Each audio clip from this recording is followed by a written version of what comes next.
Hello everyone, welcome to my channel Shilpa's daily life. তো দেখো সকালবেলা উঠে এখানে আমি ম্যাগি নিয়ে বসে গেছি। তো ম্যাগিটা খেয়ে নিচ্ছি আর একটু আমি সুপি টাইপ বানিয়েছি। তো সুপ করে মানে আমার খেতে বেশি ভালো লাগে সেই জন্য। আর আমি এখন খেয়ে নিচ্ছি কারণ কি চলে যাব এখন টিউশনই পড়তে। তো সেই জন্য সকালবেলা মুড়ি খেতে খুব একটা ভালো লাগেও না, আর চানাচুর দিয়ে খায় না কারণ কি আমার অ্যাসিড করে যায়। যদি তরকারি কোনো দিন থেকে যায় সেটা দিয়ে খেয়ে যায়। যেহেতু আজকে ছিল না তাই ভাবলাম ম্যাগিটাই খেয়ে নিচ্ছি। আর তো দেখো তোমরা ভিডিওটা দেখো। 5:30 মতো বাজে, তো 6:45 প্রায় বেজেই গেছে। 5:30টার সময় এসেছি ছাদে। তো ছাদে বসে আছি।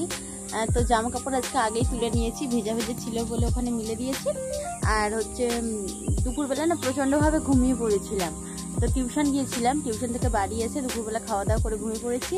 আর আজকে যেহেতু বর বাড়ি আসবে তাহলে ভাবলাম যে এখন এবার নিচে চলে যাই, গিয়ে একটু পাঁপড়টারে ভেজে রাখি, কারণ কি ও একটু চায়ের সাথে চিপস ভাজা খায়। তো সেই জন্য পাঁপড়টা ভেজে রাখবো। ভাবছি যে চলো নিচে চলে যাই আজকে তাড়াতাড়ি।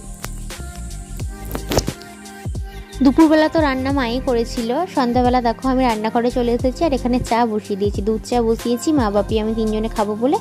আর এইদিকে ও বাড়ি আসবে বললো, সেই জন্য পাঁপড়টাও ভেজে রেখেছি, যেহেতু পাঁপড়টা খেতে ভালোবাসে সেই জন্য।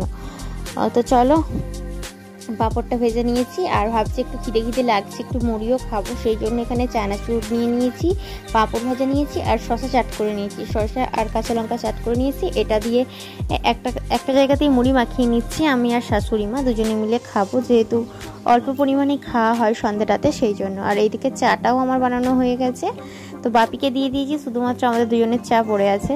তো সেই দিন আর কোনো ভিডিও করিনি। পরের দিন দুপুরবেলা দেখো বাপি মাছ নিয়ে এসেছিলো, মাছটা ভাজবে বলে নুন হলুদ মাখিয়ে রেখেছি আর আলু চচ্চড়ি বানিয়েছিলাম, তো সেটা দিয়ে মুড়ি নিয়ে নিয়েছি। এখানে দেখো কাঁকরোল ভাজা করেছি, গাছেরই কাঁকরোল আর কি, বাড়ির গাছের।